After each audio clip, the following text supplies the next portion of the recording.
name picker strategy, so your name's going to appear, and you're going to tell us one of the two things that you talked about. You're going to give us one response.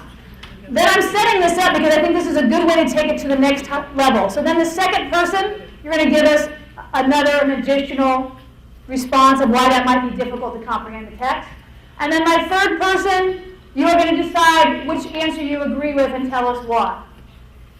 So I'm not just going to call on one person, I'm going to call on 3 different individuals, so to make sure we're listening, as you should be heightened attention because the random name picker is going to select who that person is.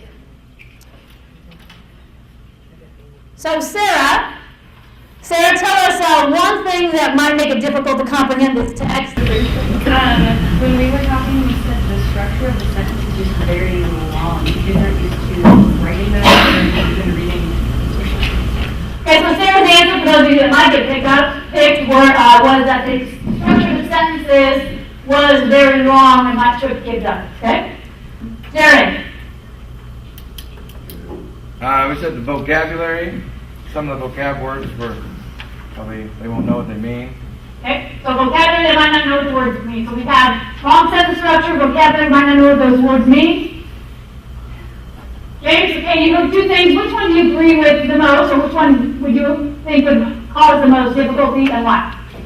Well, I think that the structure is definitely more advanced for the students, but it's the vocabulary. They can't even picture it in their head and not feel it in the shop.